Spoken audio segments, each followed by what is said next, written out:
11e au classement du Ballon d'Or en 2019 avec l'Ajax Amsterdam, meilleur milieu de terrain de l'UEFA de la même année. Comment le présumé remplaçant d'Andreas Iniesta se retrouve actuellement dans cette situation compliquée au Barça. Salut les Blaugrana, j'espère que vous allez tous bien. Bienvenue sur cette nouvelle vidéo actualité sur le FC Barcelone. Beaucoup de sujets très intéressants à traiter, alors restez jusqu'à la fin de la vidéo pour être bien informé. On like, on partage, on s'abonne, let's go! On commence avec la grande nouvelle actuelle en Catalogne, le retour d'Ansu Fati le méchant. Le numéro 10 du Barça blessé lors de la préparation physique de début de saison est de retour aux entraînements et pourrait même être disponible pour les échéances prochaines. Notons que le coach actuel du Barça, Hansi Flick, compte énormément sur le joueur, surtout en tant qu'un remplaçant de Robert Lewandowski au poste de numéro 9. Ce dernier suivait même un entraînement spécifique concocté par le coach, basé sur la finition avant sa blessure. On espère qu'il saisira enfin cette chance de se relever avec la confiance que lui donne le nouveau coach.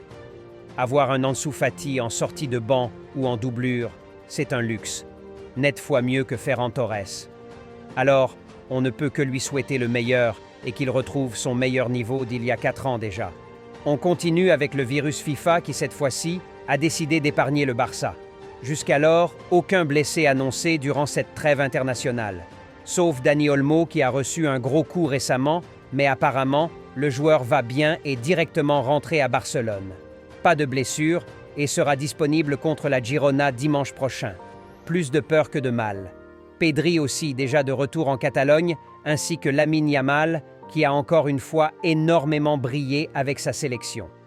Le seul blessé de ce mercato alors reste Fermín López, qui s'est blessé lors des entraînements avec l'Espagne.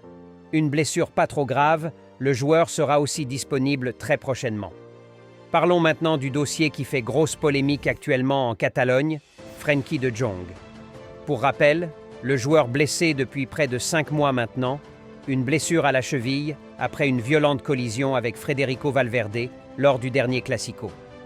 Le Néerlandais de 27 ans, arrivé au club lors du mercato hivernal de 2019, n'a jusqu'alors pas pu satisfaire l'attente de la direction Blaugrana.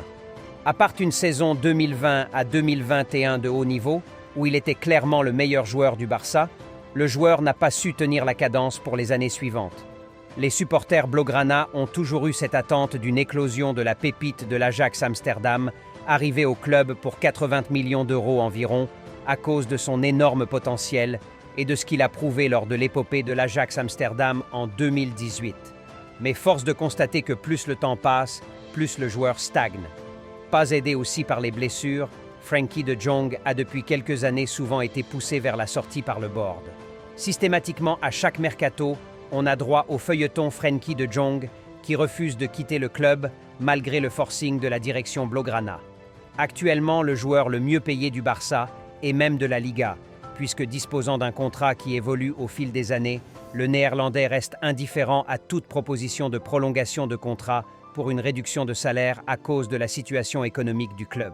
Cette situation irrite la direction Blaugrana ainsi que les fans qui ont toujours soutenu le joueur malgré la volonté du club qui voulait s'en séparer. Est-ce une manière pour le joueur de punir le club pour avoir cherché à le vendre? Ou bien le joueur est juste intéressé par ses millions? Actuellement en froid avec la direction catalane, le joueur refuse aussi de se faire opérer pour sa blessure à la cheville et estime pouvoir jouer sans opération qui devrait l'éloigner des terrains pour au moins 3 voire 4 mois de plus. Le joueur devrait reprendre normalement dès la fin de la trêve internationale en cas de non-opération selon les informations récentes, mais jusqu'alors, aucune image de ce dernier à l'entraînement ou en processus de récupération.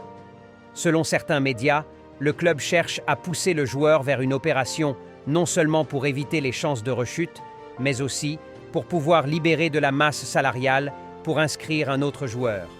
Car la Liga offre cette possibilité au club, en cas d'une blessure de plus de 4 mois, de libérer la masse salariale du joueur blessé en le désinscrivant pour pouvoir enregistrer un autre. C'est ce que le Barça avait fait pour inscrire Dani Olmo avec la blessure de Christensen. Bref, on connaît tous la potentialité de Frenkie de Jong et ce qu'il peut apporter de plus à cet effectif d'Hansi Flick. Quand il est en forme, c'est tout simplement l'un des meilleurs milieux de terrain du monde, et ce n'est pas anodin que malgré ses dernières saisons compliquées avec des blessures, sa valeur marchande reste toujours élevée sur le marché des transferts. Mais actuellement, le collectif fonctionne tellement bien que son absence ne se remarque même pas. Je suis certain qu'il y a des supporters qui savent même plus si Frenkie de Jong est toujours au club. Pour ma part, s'il refuse toujours une prolongation de contrat avec une diminution de salaire, le club devra tout simplement le vendre pour chercher un autre milieu. Car aussi fort que soit-il, il stagne énormément ces dernières années et sa nonchalance aussi souvent sur le terrain me fait douter de son amour pour le club. Dans tous les cas, le coach Hansi Flick donne sa confiance totale au joueur et souhaite faire de lui un élément important de son milieu de terrain. Reste à voir si le joueur décidera enfin à passer ce cap et atteindre définitivement ce niveau où on l'attend, car il dispose des qualités pour y parvenir. Les Blaugrana, nous voilà déjà à la fin de cette vidéo actualité. N'hésitez pas à donner vos avis dans les commentaires. C'est quasiment la fin de la trêve internationale déjà, donc prochain match du Barça ce dimanche contre Girona pour la 5e journée de la Liga, hâte d'y être. Comme d'habitude, on like, on s'abonne et on partage. Plus qu'un club. Visca Barça et Visca Catalonia.